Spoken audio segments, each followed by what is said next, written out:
और ममता बनर्जी ने इस्तीफा देने से इनकार कर दिया। इस वक्त की बड़ी खबर आपको बता दें, ममता बनर्जी ने इनकार कर दिया है इस्तीफा देने से।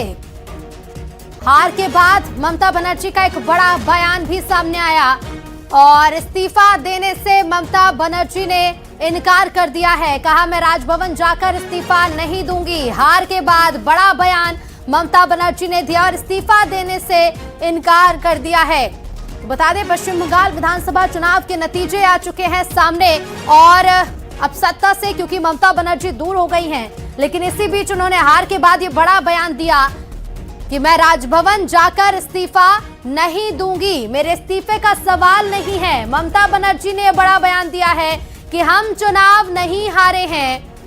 चुनाव में मिली हार के बाद ममता बनर्जी का ये बयान कि हम चुनाव नहीं हारे, हम नैतिक तौर पर चुनाव जीते हैं, मेरे इस्तीफे का सवाल नहीं है, राजभवन जाकर इस्तीफा नहीं दूंगी, ये कहना है ममता बनर्जी का। इस्तीफा देने से उन्होंने साफ इनकार कर दिया है। पश्चिम बंगाल के चुनावी नतीजों के बाद ममता बनर्जी ने यह बड़ा बयान दिया। चुनाव में मिली हार के बाद ममता बनर्जी ने यह बयान दिया और कहा कि मैं इस्तीफा नहीं दूंगी, हम चुनाव नहीं हारे हैं, नैतिक तौर पर हम चुनाव जीते हैं। ममता बनर्जी ने कहा कि मैं राजभवन जाकर इस्तीफा नहीं दूंगी, नैतिक तौर पर हम जीते हैं।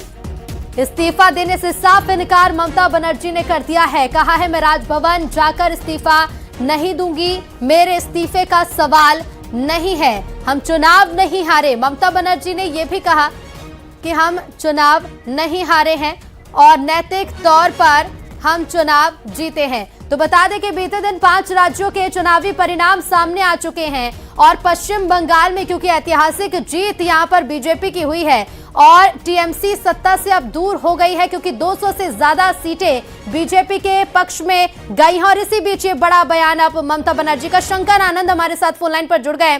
शंकर आनंद, सत्ता से दूर हो गई है अब ममता बनर्जी, लेकिन इस्तीफा देने से इनकार कर दिया है, क्या मायने इस बयान के निकाले जाएं? देखिए, निश्चित तौर पर इस बयान के काफी जो राजनीतिक जो मायने जो है वो निकाले जा सकते हैं और खास तौर पर ममता बनर्जी की अगर बात करें तो ममता बनर्जी ने जिस तरह से बयान देते हुए कहा है कि अभी राजभवन जाने का इरादा नहीं है, गलत तरीके से चुनाव जीता गया है, तो ये एक आरोप जिस तरह से केंद्रीय चुनाव आयोग और इसके साथ साथ बीजेपी और इसके साथ साथ कई एजेंसियों पे उन्होंने उनके द्वारा लगाया गया है, तो ये अपने आप में इस बयानबाजी के एक राजनीतिक जो पहलू है वो समझा जा सकता है। और इसके साथ साथ उन्होंने ये भी कहा है कि अब मैं फ्री बर्ड हूँ, अब गलियों में लड़ने के लिए तैयार हूँ, गलियों में लड़ने के लिए तैयार हूँ। एक तरह से कहा जा सकता है कि एक जिस तरह से ये शब्द है, इस शब्द के मायने समझे जा सकते हैं और एक मुख्यमंत्री के तौर पर जिस तरह से बकायदा उनका कार्यकाल रहा, लेकिन कार्यकाल अब जिस तरह से बकायदा अब ये चुनाव हुआ पश्चिम बंगाल में चुनाव के बाद जो तमाम नतीजे हैं वो नतीजे ममता बनर्जी के फेवर में नहीं गया, उनके अगेंस्ट में गया।